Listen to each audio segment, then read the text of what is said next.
Olá, amigos e amigas, aqui é o companheiro Eliedson William, gravando um tutorial para colaborar com os companheiros e companheiras no preenchimento da Autodeclaração de Segurado Especial Rural. Este é um documento novo, constante do anexo 1 do ofício circular 46 da Diretoria de Benefícios do INSS, é um documento recente, de 13 de setembro de 2009. Esta circular traz orientações para análise da comprovação da atividade de segurado especial e cômputo dos períodos em benefícios. Tudo isso é decorrência das alterações feitas na Lei 8.213, ela que é de 91, foram introduzidas estas alterações pela medida provisória 871, agora de 18 de janeiro deste ano 2019, que foi convertida na Lei 13.846, agora em 18 de junho de 2019, na análise da comprovação da atividade de segurado especial e do cômputo dos respectivos períodos em benefícios, que deverão ser observadas essas orientações contidas no ofício circular. Este ofício ele traz temas como a temporalidade destes documentos que foram usados, as autodeclarações, os períodos de expedição dos mesmos, esta autodeclaração, como ela deve ser preenchida, quem pode assinar ela, os procuradores, a forma de comprovação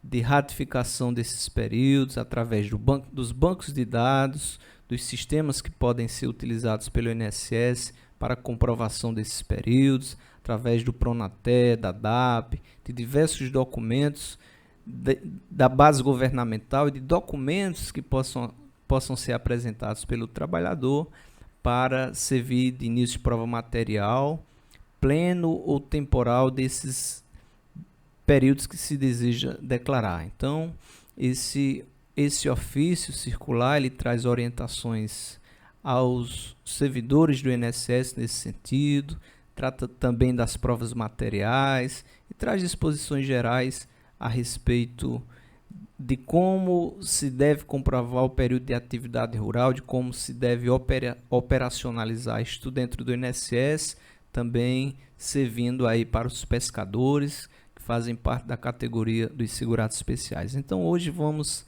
tratar sobre o preenchimento dessa autodeclaração do trabalhador rural. Provavelmente em outros vídeos poderemos tratar mais especificamente de debater as orientações contidas nesta circular, mas hoje, visando ajudar os companheiros que usam o sistema do INSS Digital no encaminhamento de benefícios e que estão com dúvidas se já devem usar como anexo esta autodeclaração do trabalhador rural, em substituição a uma declaração que a gente já preenchia no site do INSS, no apoio do meu INSS, que era esta declaração. Então a gente recomenda, claro, salvo o melhor juízo, eu sei que ainda o INSS, as federações ainda vão expedir orientações nesse sentido, mas como no dia a dia já estamos usando o INSS digital, encaminhando benefícios, encaminhando o segurado, através da internet, benefícios previdenciários, o tempo urge para que possamos já ir preenchendo essa documentação da autodeclaração do trabalhador rural. Muitos deles, claro, não sabem, não têm as condições técnicas de preencher tal documento e cabe a nós, operadores, sindicalistas, entidades diversas que operacionalizam e assessoram o trabalhador, o pescador nesse país, ajudarmos no preenchimento dessas informações, assessorando o trabalhador para que preste as informações corretas à base de dados do INSS. Então, atualmente, nós usamos esta declaração rural, que consta do site meuinss.net, onde a gente, acessando e clicando nesta aba, teríamos que preencher estas informações, o nome do declarante, o apelido dele, a data de nascimento, o CPF, os períodos de trabalho ou período de trabalho na agricultura, o grupo familiar, o imóvel onde é desenvolvido o trabalho rural, atividade rural, a modalidade que ela é desenvolvida, informações complementares, e ao final era gerado um arquivo em PDF, onde o trabalhador assina e é anexado no processo, onde ele tenta obter o benefício previdenciário. Então, no meu entendimento, ao invés de continuarmos usando esta declaração do trabalhador rural, que é de 2017, já poderíamos ir migrando, a partir de agora, nos novos processos que encaminharmos, para a utilização deste anexo 1, novo modelo aí da autodeclaração do segurado especial.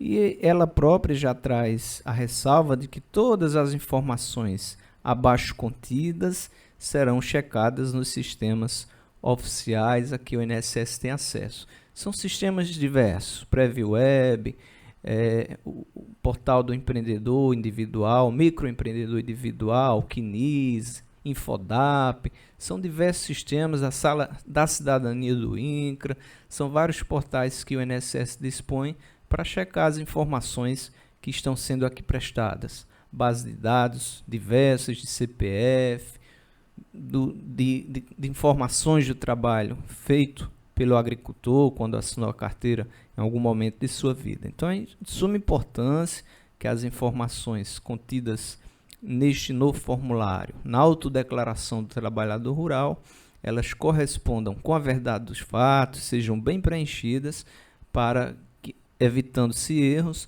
se ganha tempo na tramitação do processo, para que não se precise retificar documentos. Temos também no final da autodeclaração a ressalva de que todas as informações aqui prestadas são verdadeiras, são informações verdadeiras, sob pena de implicar em crime previsto no artigo 299 do Código Penal Brasileiro, quando se presta uma informação falsa. Esta autodeclaração ela tem aproximadamente 4 páginas, muitos de vocês já receberam ela em formato de Word, mas também tem um formato PDF, pode ser preenchido à mão ou no computador. Acredito que no computador seja mais prático, para a gente ir enquadrando as informações. Às vezes a mão na escrita, o espaço não é suficiente para a gente anotar o que deseja, e no computador a gente até consegue ganhar um espaço a mais, formatar, preencher a informação com mais detalhe, com mais riqueza de informações. Então, na primeira página, onde devemos assentar, onde o agricultor deve assentar suas informações, o nome completo, sem abreviaturas, a data de nascimento, colocando dia, mês e ano, o município onde ele nasceu, o país, a localidade, o município onde ele nasceu, sempre colocando à frente também o estado brasileiro deste município. O seu atual endereço residencial, sítio tal ou rua tal, sempre informando se é zona rural, zona urbana, se é no centro, se é no bairro, qual a cidade, se for possível também colocar o CEP. Quanto mais riqueza de informações e detalhes a gente assentar nesta autodeclaração, mais vai facilitar o trabalho do servidor em verificar aquelas informações aqui constantes. Número do CPF, pode colocar os pontos, dígitos, não tem problema. O número do RG, do Registro Geral, onde foi expedido este RG, se foi na Secretaria de Segurança Pública, no ITEP, no órgão de classe, qual a data deste documento. Todos os RGs comumente utilizados, eles trazem a data de sua expedição. Número do título do eleitor, o município onde foi expedido esse título, onde ele vota, o número da CNH, se for o caso do agricultor, a agricultura possuir, aqui é o número da Carteira Nacional de Habilitação. Muitos agricultores não possuem esse documento, raramente será utilizada essa informação, mas é importante em alguém que esteja preenchendo tal documento que pergunte ao agricultor, à agricultora, se ele possui a CNH, Carteira Nacional de Habilitação, e este é o campo destinado para colocar esta informação. E o tipo, se é carteira A, se é B, se é C, se é D, aqui tem que dizer o tipo da carteira, em que ele está habilitado para conduzir veículo. Cadúnico é o cadastro único que muitas pessoas hoje já possuem, outras não. Aqui a informação é o lugar de dizer se aquele agricultor ou agricultora possui o cadastro único, marcando sim ou não. O INSS, com essa informação, independente do que esteja aqui, certamente vai na base de dados do cadastro único procurar informações sobre aquele requerente, aquela pessoa que está autodeclarando suas informações. Aqui em cima, aqui nesse tópico 2, está se questionando se o trabalho é feito de forma individual ou em regime de economia familiar. Boa parte dos agricultores desenvolvem atividade em regime de economia familiar e algum deles individualmente. Essa informação é a mais recente da vida do agricultor. Em algum momento ele pode ter trabalhado em regime de economia familiar e hoje de forma individual. Nós acreditamos que esta pergunta, esta informação é da situação mais recente da vida do trabalhador. Aqui também pergunta se ele, nesse regime de economia familiar, desenvolve esse trabalho como titular da família, se é o chefe de família, se é o pai, se é a mãe, se é um filho, se é um agregado, um componente desse grupo familiar, um neto, um sobrinho, alguém que componha o grupo familiar vai informar aqui neste tópico essa situação ou se é titular do grupo familiar. Isso para os regimes de economia familiar, já que no caso do trabalho individual, essa informação não precisa ser prestada. E avançando, temos aqui esse questionário, essa autodeclaração, ela é extensa, vai exigir de vocês uma certa paciência, mais trabalho, mais empenho do agricultor em preencher bem essas informações, dos sindicatos, das colônias, das entidades que prestam assistência aos trabalhadores, com a paciência necessária, o zelo devido e preenchendo todas as informações que forem possíveis serem assentadas. Temos aqui, quando o agricultor informa um grupo familiar, temos aqui que colocar o nome do membro do grupo familiar, sua data de nascimento, o CPF, aqui pede o número do CPF e o local da expedição. Esse local de expedição do CPF, eu acredito que seja o município onde ele foi feito, né? É importante perguntar ao trabalhador onde ele, se ele se recorda onde foi emitido o seu CPF, o município que ele se cadastrou pela primeira vez, ou um recadastramento. Mas essa informação nem todos terão. Todos sabem o número, algum documento vai constar, mas o local exato de onde esse CPF foi expedido, algumas pessoas certamente não saberão. Neste caso, coloca-se o número do documento e a informação pode ficar em branco do local da expedição ou se fazer uma observação que não se tem informações sobre o local onde esse CPF fora emitido. Continuando, se um membro do grupo familiar tiver carteira nacional de habilitação, aqui é o local para se colocar o número do seu título de eleitor, o estado civil, se é solteiro, se é casado, aqui o parentesco em relação à pessoa que está declarando, né? Aqui a pessoa que está declarando não vai colocar o nome dele, porque já foi assentado acima, mas sim o nome dos membros do seu grupo familiar. Nome, data de nascimento, parentesco, se é companheira, se é filho, se é neto, e por aí vai. Caso esses campos que já vêm pré-definidos não sejam suficientes, vocês vão copiando e colando, criando mais campos, de forma que vá tendo espaço e vá tendo como vocês inserirem mais membros do grupo familiar. Muitas famílias são grandes, certamente irá superar essas 4 opções que temos aqui e pode ser inserido mais quadros ou até diminuído quando, por exemplo, temos só 2 membros do grupo familiar, pode-se deixar em branco os demais ou acrescentado de forma que a gente consiga, neste campo, inserir o nome de todos os membros do grupo familiar.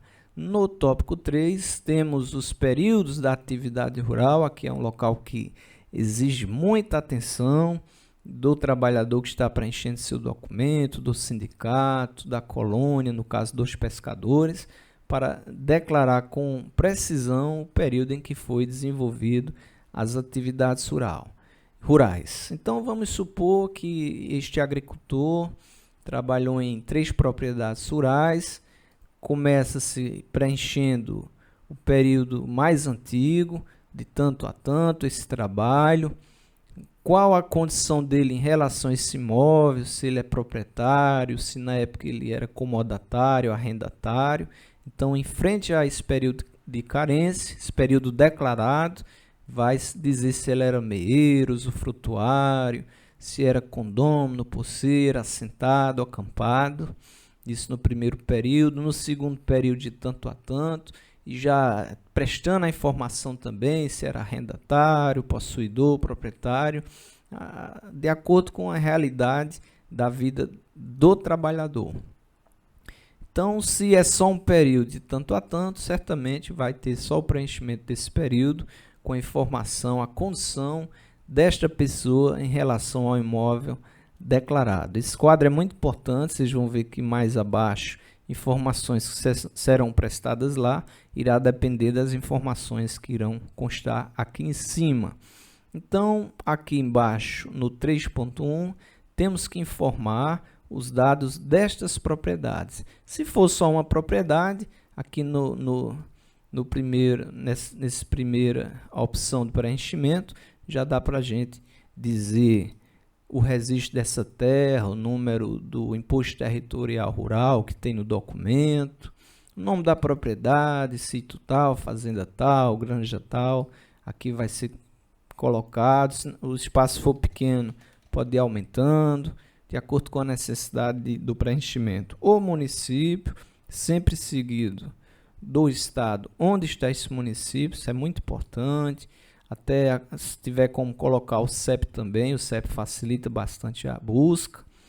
O tamanho total deste imóvel, 30 hectares, por exemplo, e a área útil, a área que serviu para o plantio, ou a área que é utilizada do imóvel para a produção, para a criação, já se tira na reserva legal, por exemplo. Aqui é a área efetivamente trabalhado, local desempenhado de atividade pelo agricultor que está declarando tais informações. Então, nesse primeiro quadro, nós poderemos preencher aqui com as informações do primeiro período, no segundo com as informações do segundo período e assim por diante, de forma que as informações aqui de cima constante vá também sendo seguida pelas respectivas informações da propriedade. Se o imóvel não possui ITR, imposto territorial, coloca aqui a observação que não possui. Muita gente tem só uma escritura particular de posse, de doação. Muita gente tem pequenas glebas de terra que não tem escrituração.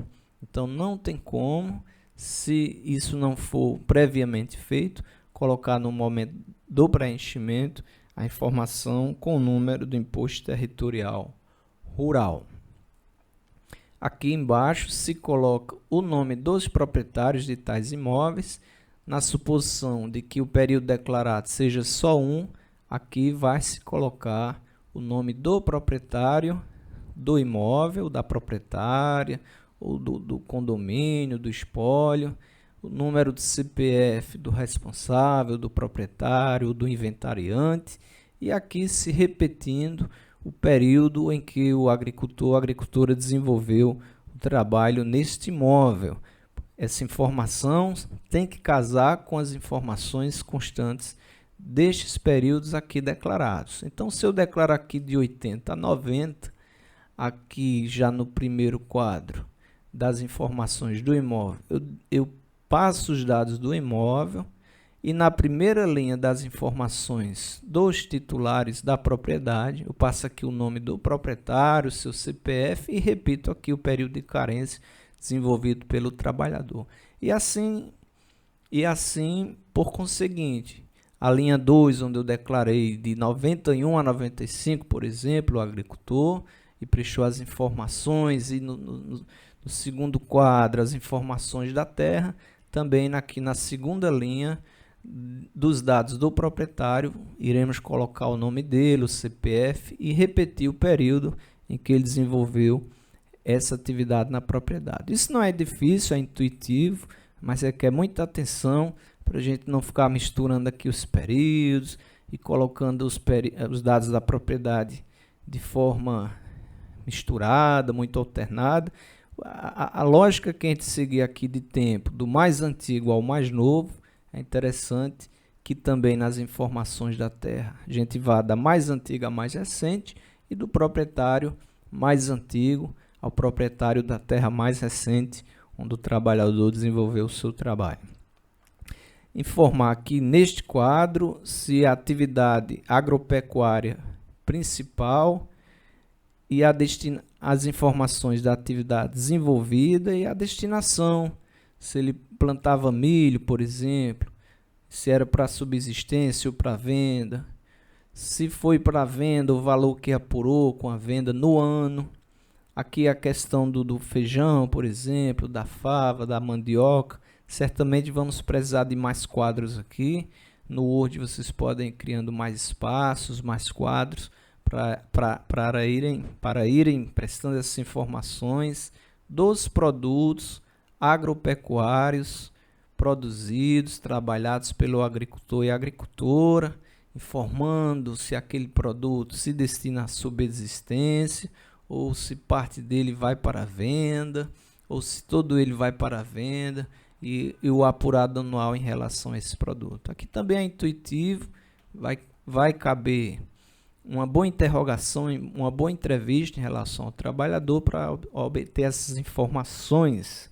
E aqui embaixo a gente presta as informações de onde esses produtos, no caso da comercialização, de onde eles são efetivamente comercializados. O milho, por exemplo, temos a informação que é para venda, um exemplo, e aqui embaixo a gente repete que esse produto é comercializado, por exemplo, na feira, no mercado público, do lugar tal, do município tal.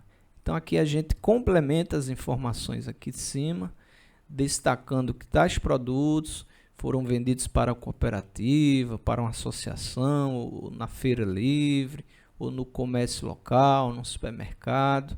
Aqui é o momento de se prestar mais detalhes sobre esta comercialização dos produtos da agricultura familiar.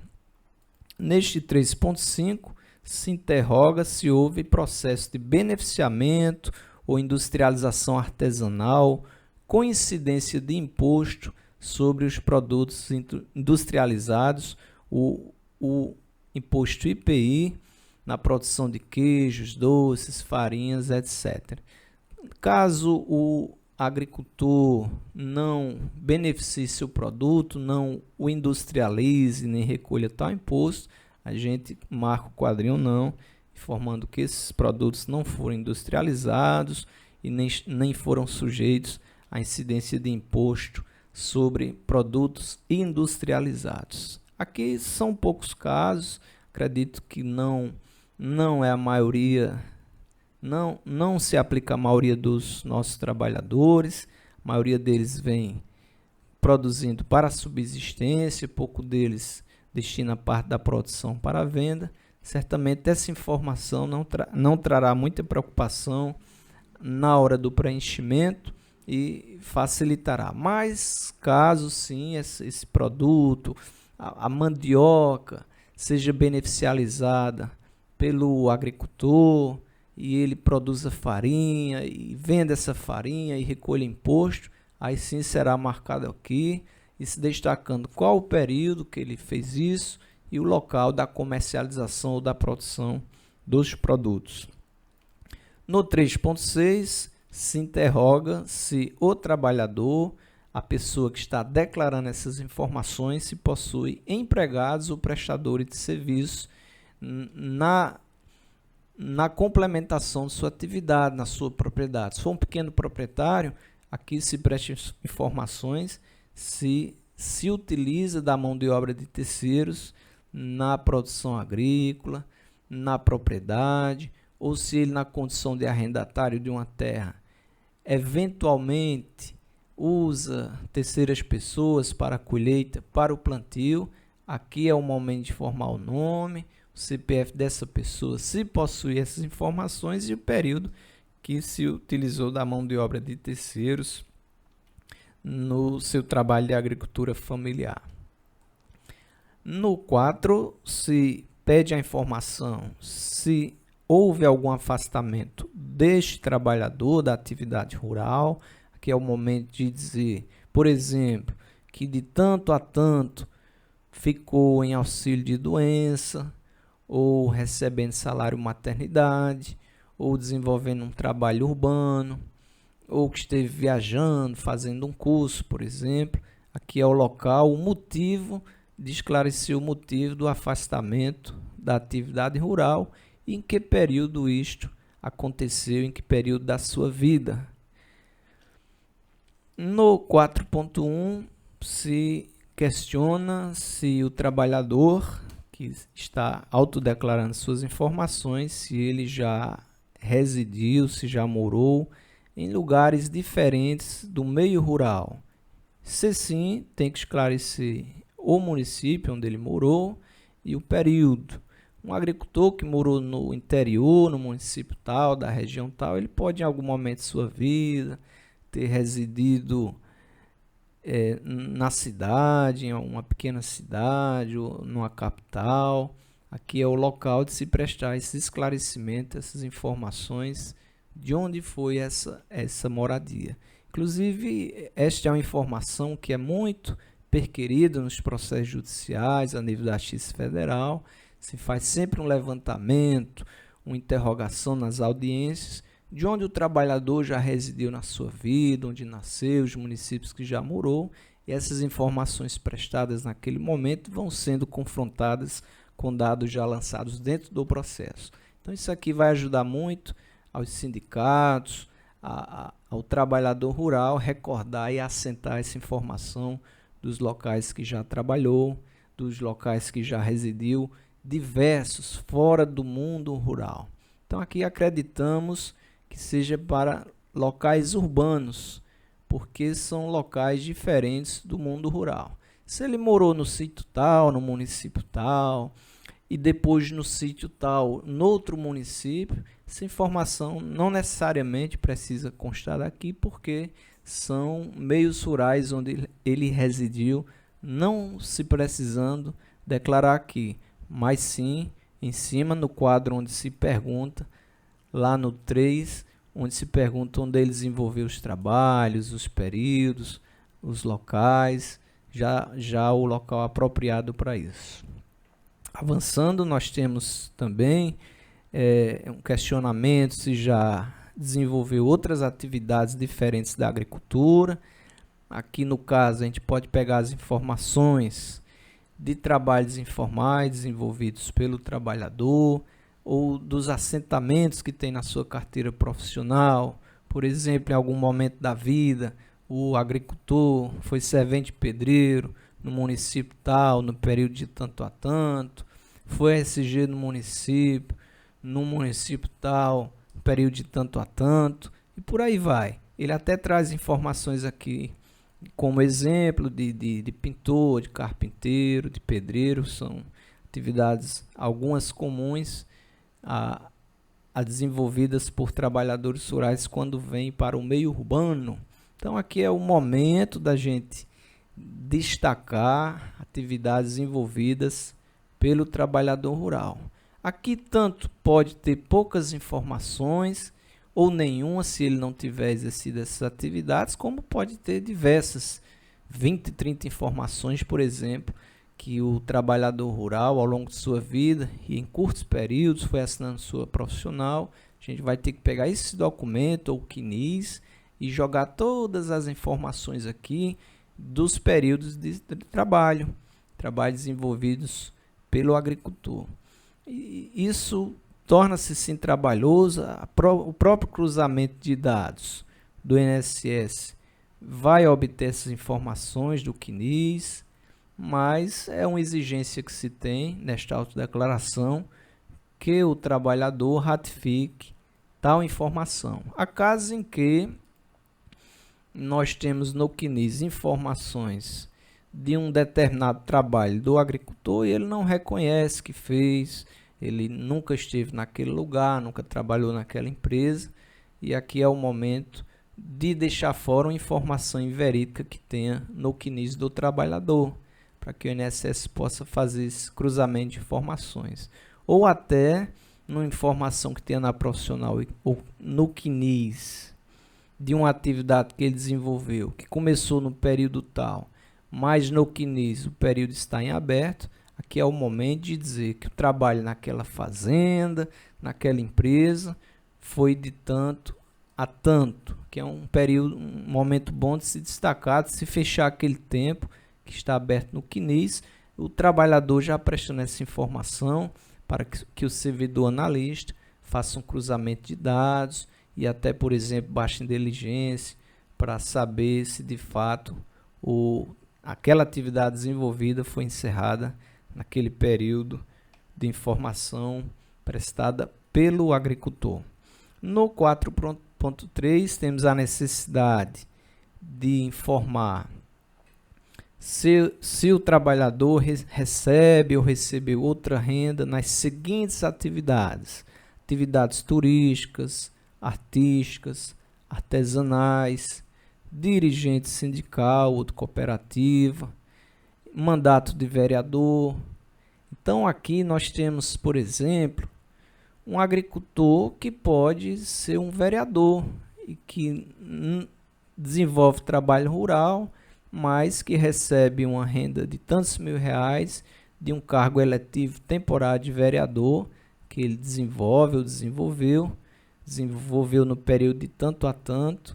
Temos que prestar essa informação. Um agricultor que vem hoje se aposentar, que vem atrás do seu benefício, e preenche essa informação neste quadro, ele pode remeter ao passado, informando que de 90 a 94 ele exerceu um mandato de vereador, na época recebia tanto e que foi algo temporário. Período destacando sempre o começo e o final. O dirigente sindical que vai requerer um benefício, ele presta a informação aqui que de tanto a tanto desenvolveu tal atividade, tal cargo sindical ou em cooperativa e recebeu uma ajuda de custo naquele período. Se não recebeu, também não coloca-se o valor, o R$0, de forma que as informações correspondam ao que aconteceu com ele em certo momento de sua vida. Se já foi artista, se trabalha com artesanato, até o artesanato rural, se já fez atividades turísticas, urbanas ou rurais, que possam ser reconhecidas na condição de segurado. Tudo isso é o momento, é o local certo para se prestar estas informações. Neste 4.4 se questiona se o trabalhador ele paga ou participa de alguma previdência complementar, algo fora do regime geral da previdência. São previdências privadas. No caso dos agricultores, isto nunca, nos meus anos, nunca vi um caso assim, mas certamente pode ter, de um agricultor dizer que paga uma previdência no Banco do Brasil, do Nordeste, ou no Bradesco, na Caixa Econômica, ou um plano do seu sindicato, uma previdência complementar. Aqui é o local de dizer que entidade é esta, o número do CNPJ e se esta entidade é instituída por alguma entidade classista rural. No caso, acredito que esta informação não é a realidade da maioria dos nossos trabalhadores rurais do país. Aqui se questiona se o agricultor ou agricultora participa de alguma cooperativa, sim ou não, qual o nome dela, qual o CNPJ, se essa cooperativa é de produção, é agropecuária, ou é uma cooperativa destinada a destinar créditos rurais aos trabalhadores. Aqui se faz essa pergunta e essas informações devem ser preenchidas. No 4.6 se questiona se o trabalhador que mora no sítio tal, por exemplo, se ele possui algum imóvel, outro imóvel urbano ou rural.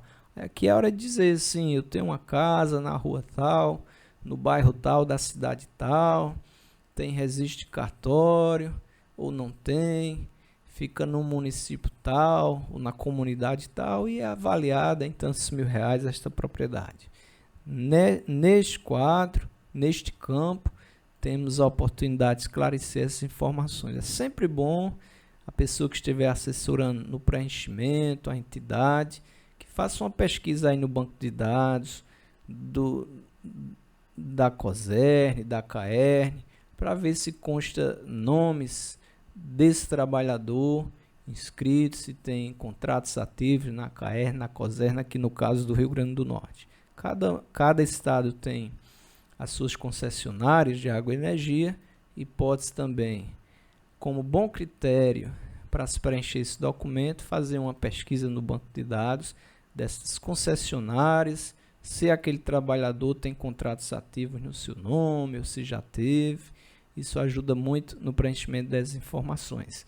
Então, caso o agricultor possua um imóvel urbano ou rural, diverso daquele que ele está residindo, e seja seu, de sua propriedade, seja fruto de herança, ou seja de posse dele, aqui é o momento de dizer sim ou não a respeito da existência de tal imóvel extra.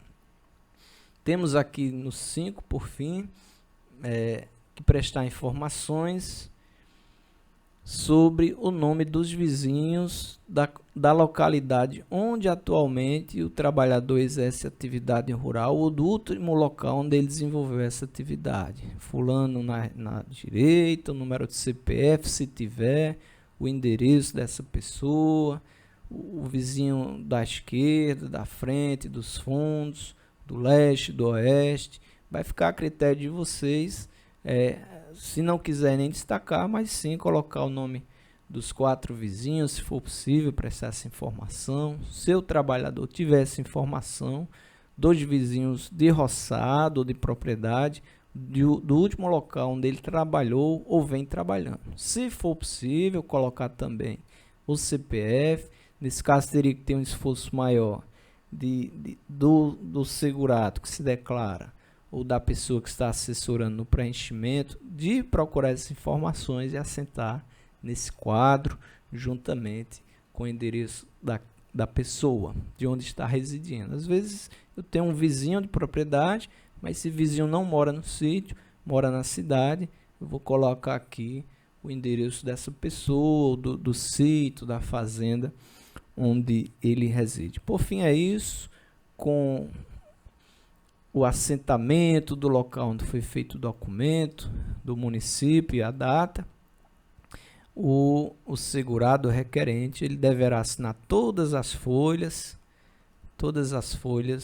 do documento, assinar aqui embaixo ou do lado, de todas as páginas, e na última página ele vai afixar o seu polegar direito para que, junto com a assinatura de próprio punho, tenhamos mais veracidade do documento, uma informação biológica a mais que possa servir um dia para uma perícia, por exemplo. Se for analfabeto, ele vai colocar a sua impressão digital também em todas as folhas. Aqui não fala do arrogo, mas não sabemos se o INSS vai exigir que essa autenticação, esse reconhecimento da firma de um analfabeto através de um arrogo, se precisa ser feito através de uma certificação cartorial do advogado ou da presença do trabalhador na agência. Eu acredito que não. Já com a digitalização dos sistemas, essa presença constante do trabalhador nas agências da Previdência, ela vem sendo menos exigida. Eu acredito que sairá orientações nesse sentido no caso dos analfabetos, ou será feito e remetido da forma com que a agência já vem exigindo de acordo com cada região. Então, este é o anexo 1 deste ofício circular, o mais recente, que é de fato a autodeclaração do segurado especial. Vocês estão vendo que é um documento mais amplo, mais completo e que vai exigir de todos nós muita atenção do trabalhador para um bom preenchimento desses documentos. Ressalto que só o tempo, as orientações do INSS, uma boa leitura desse ofício vai ajudar o trabalhador, aos sindicatos, aos servidores do INSS no correto preenchimento dessas informações. Essas informações serão cruzadas com bancos de dados, vai se continuar exigindo início de prova material para cada período desse declarado. Então, há uma necessidade de um bom estudo deste documento para que seja bem preenchido e assim o agricultor tenha concedido o seu benefício, tenha comprovado o seu período de atividade rural para que seja devidamente homologado. Só lembrando que essa lei 13.846 de 2019 foi a que instituiu o Programa Especial para Análise de Benefícios com Indícios de Irregularidade. Programa de revisão dos benefícios por incapacidade, o bônus de desempenho e por aí vai. É uma lei que foi proposta através da medida provisória 871. Essa medida provisória 871 de janeiro se converteu nessa lei e temos aí fruto dela este anexo 1, trazido agora recentemente pela Diretoria de Benefícios do INSS através desse ofício circular. Então, com o preenchimento desse documento, com a sua impressão, o trabalhador assina este documento, ele é novamente escaneado e inserido, no caso dos sindicatos que encaminham os benefícios, no INSS Digital como uma prova, autodeclaração do trabalhador, onde vai constar o seu período de atividade rural. Nós sabemos que esta lei também tirou a exigência da declaração do sindicato dos trabalhadores rurais. Então, as informações que tínhamos nas declarações dos sindicatos, elas migraram para este documento, onde o trabalhador rural, a trabalhadora rural, declara com mais riqueza de detalhes como foi desenvolvido o seu trabalho no campo, no caso dos pescadores, os locais de pesca, as águas interiores ou marítimas, tudo isso vai constar nessas informações. No caso do pescador, é outro anexo, onde deve ser preenchido pelo pescador, por suas colônias. No caso, é o anexo 2 desse ofício circular, temos aí a autodeclaração dos pescadores. E o anexo 3 deste mesmo ofício é destinado aos seringueiros ou extrativistas vegetais deste país. Então, um forte abraço a todos e até a próxima oportunidade.